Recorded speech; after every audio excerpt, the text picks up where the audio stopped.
السلام عليكم ورحمة الله وبركاته.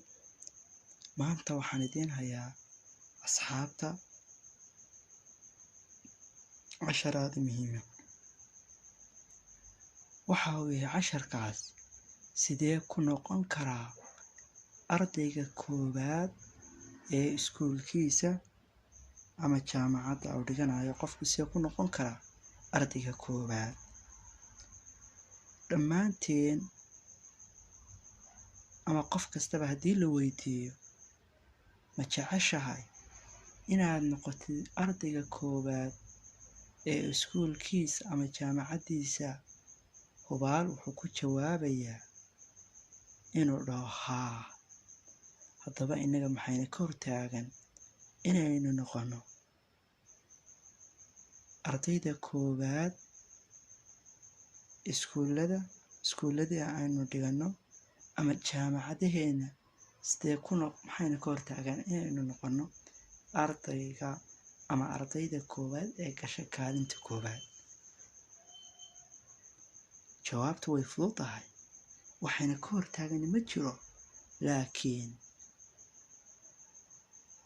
waxa ay u baahan tahay in la galo ardayga in kaalinta koowaad la gala. waxay u baahan tahay in la sameeyo dadaal dheeraad ay u baahan tahay.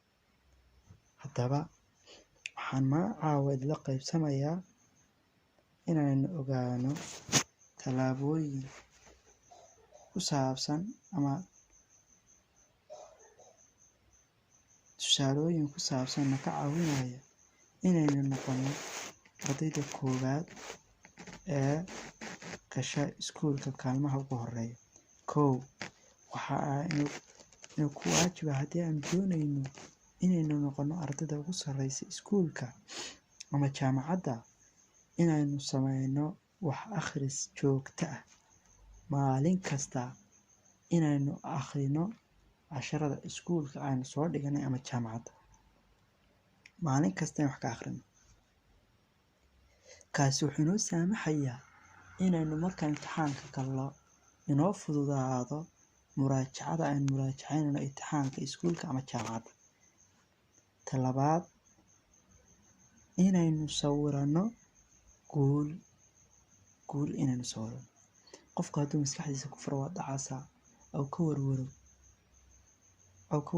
arrimaha iskuulka ku dhacda, jaamacadda arrimaha ku dhacda, waxa uu qaadayaa dismoral. madaxu waa jabayaa, waayo asaga ayaa isku riday dismoralka. waxa uu qalbi jabayaa, dabeetana faraha ayuu ka qaadaya. talabaad, dadaal badan ayaa laynoo ka baahan yahay inaynu sameyno. dadaalkaa badan wuxuuna ka caawinayaa inaynu waxyaabo fara badan oo aynu dayacnay sanad dugsiyeedkii inta aynu dhiganaynay inaynu soo kaabno, waayo sanad dugsiyeedkii oo dhan maynan akhriyeyn, waxyaabo kale aynu ku mashquulsanay. markaa tallaabada afraad waxay tahay ka dhig noloshaada ama waqtigaaga u kala dhaxay si aad akhriyaysa duruusta waqti nasiimo sii. waayo haddaynu maantaba wax akhrino, maskaxdii waxaa ku dhacaya tashuushkaasina wuxuu keenaya inaad waxba soo xasuuso markaa imtixaanka u fadhiisatid. markaa waqti nasiimo sii nafta 7 mir 5 mir 6 mir intaasoo kale ayaa siinaysaa nafta. tallaabada shanaad waxay tahay inaynu seexano hurdo inuu ku filan. taas waxay keenaysaa inay maskaxdeenu soo xasuusato waxaynu akhriyeynay hadhow marka imtixaan ku fadhiisan. haddii aynu gallo imtixaankii inagoo qardaysan, waxay imanaysaa in maskaxdii iyadoo weerarsan ay gashay, waayo hurdo nafle may seexan, hurdo ku filan may soo seexan. tallaabada 6aad waxay tahay waxyaabaha aynu akhriyeyno ee muraajacaynayno inaynu ku akhrino cod sare ayaa lagama maarmaana si ay u gasho maskaxda hoose oo aynu hadhow imtixaanka si wacan u soo xasuusano oo u xifdino. Tallaabada 7 waxay tahay inaynu ku akhrino meel degan oo aan ayna mashquulinayn, ayna ka mashquulinayn waxyaabaha aynu akhriyayno, bis aynu is aragno innaga iyo kitaabka waxaynu akhriyayno, kitaabka aynu akhriyayno iyo